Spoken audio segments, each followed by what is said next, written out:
Alley work in the locker room. The Lakers have lost 4 of 5. They've lost 3 in a row.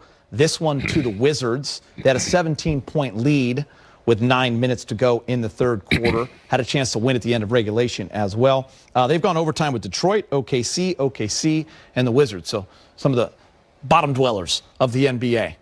Yeah, they did bottom dweller, but they all got hard. If you look at where Detroit came out, they played them hard. You look at where OKC played them hard. Tonight, they played them really hard. You look at Westbrook and Bradley Beal, an all-star, came out and gave them 30 apiece, 60 points plus with those guys. And when you have dynamic guards like that and you're missing one of yours, it's going to be a long night. Yeah, I mean, look, in this game, if you allow teams to feel like they can beat you, then, you have guys like Westbrook and Bill and, well-coached team, they're probably going to do it. And so that's what happened. The Lakers had a 17-point lead. They took their foot off the gas. They made some really stupid, silly turnovers, stopped executing, stopped moving, and they didn't deserve it. It was an ugly win. If I were coaching, I might have them practice about 30 minutes after this game because it was something they needed to play well. They played well, enough to win this game and to come out in the third quarter. And look, the Wizards are good. They got some good players. They got 2 on the street. Exciting players. They've been winning. But when you have a 17-point lead, you have to come with a different mentality. They stop moving the ball. Look, I don't mind when the ball is in LeBron's hand if he's hot, but when he has it, there's not a lot of ball movement going on down the stretch. And that's why they were difficult getting shots. There was no movement. The defense was set right on him.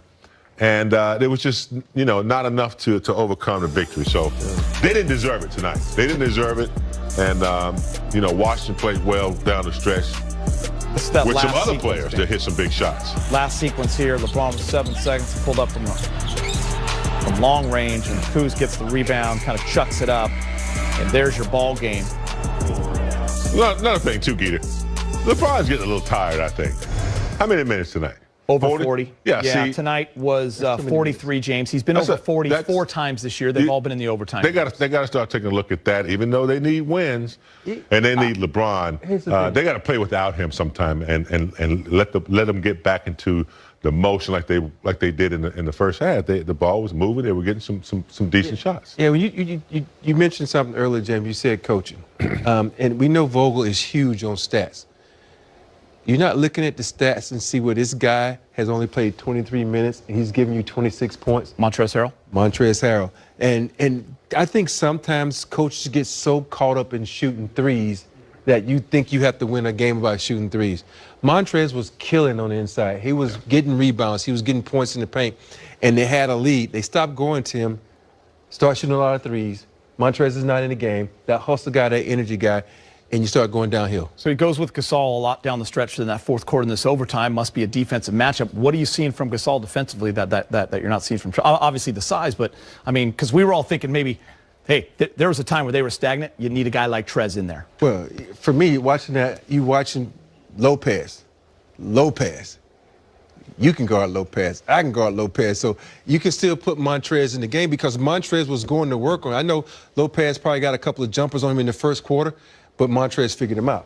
Montrez said, I know what to do. I'm going to swipe him down low so he can't get the shot off. And Montrez is a very smart player. He took a huge charge down the stretch. And you got to have guys like that because you had that one moment in the game where LeBron and Gasol switched. Gasol got blown by. Got blown by full layup. If Trez in there, at least you get a better on-ball defender than Gasol. And I think there are moments like that where you got to sometimes – I know this is your rotation. You're not used to having Trez down the stretch in the game because you usually have AD in there. Hey, he's rolling for you. He's a good defensive player. He's a smart player. He's a hustle player. You have to use him. I agree. I agree 100%. Game plans are just that. They're game plans. And sometimes, you have to throw that away and just play by the feel of the game. And you needed energy. You needed extra possessions. You needed, you needed your Montrezl Harrell in there. So I know Marc Gasol plays this role. He can knock down the three and has knocked down the three. But I would agree with you there, Rob. He was effective. He was enhancing what LeBron does out there as well. So yeah, I mean, it was an ugly loss, and Everyone's got to take a look at it, coaching staff and the players. 17-point lead. You come out and you play like you're down 17 in the first 6 minutes of the third, and you put it away. Washington, I don't think they had that fight in them if the Lakers had come out and, played strong, but they let them back in.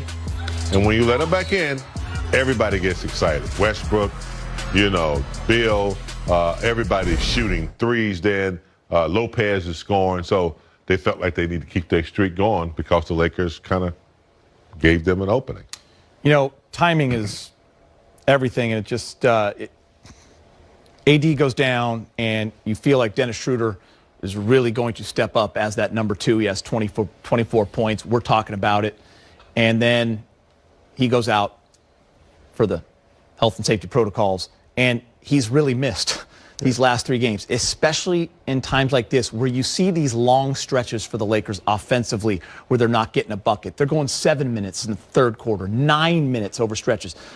Wizards are going on 21-9 runs. They went on a 51-27 run from the 9-minute mark until the middle of that fourth quarter, third quarter of the fourth. That's where you're missing a guy like Dennis. Someone, James, who can create a shot for himself or for others, not named LeBron James. Yeah, he's well missed. There's no question. I think that 17-point lead may have gone to 23 or 24 with Schroeder in the game because not only does he create for himself, he's a willing passer when Montrez is in there, those little internal passes. And he also is a defensive threat, on Bill and Westbrook. He has a tendency to stay in front of people a little bit longer than most. But I think even without,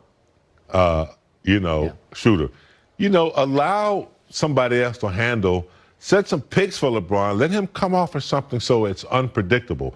It is very predictable when he has it. And, he spends about 5 or 6 seconds, 8 seconds, just trying to figure out what he's going to do. And there's nothing going on, no movement. Now, in the second quarter, they were moving, they were slashing, they were doing a lot of things, and they got away from that. So I love having elite players down the stretch. But I think guy's been playing a lot of minutes. He's been carrying them on his back. Without Schroeder, even without Schroeder, you got to run that little curl play for Pope, run that little curl play for Kuzma. They're scorers. Yeah, and they ran Kenny off that screen, hit that 3. And you can't be unpredictable. And then the silly turnovers. I saw one where Wes Matthews got a steal and just let it go. He just let it go without knowing where the defense was.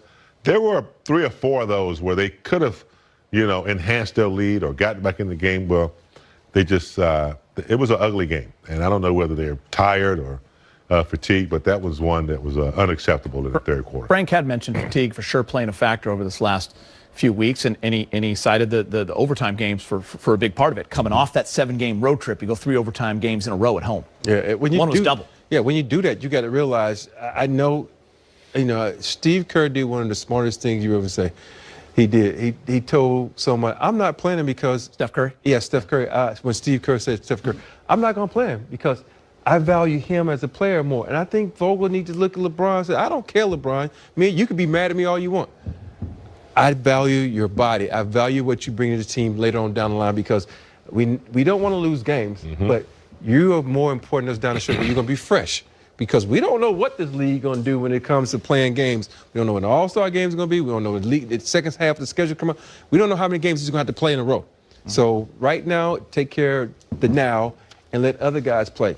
And they had some moments where THT brought the ball up and LeBron gets off it. THT does a good job. He runs the offense and LeBron, he kicks it and moves and cuts. And they need to do more of that. And sometimes you just say, LeBron, we need you down the stretch. Relax. Yeah, and that's what we were talking about with Trez. Trez did have 5 fouls. We thought he was going to go back in because they were needing a little bit of a spark on that end. It couldn't just be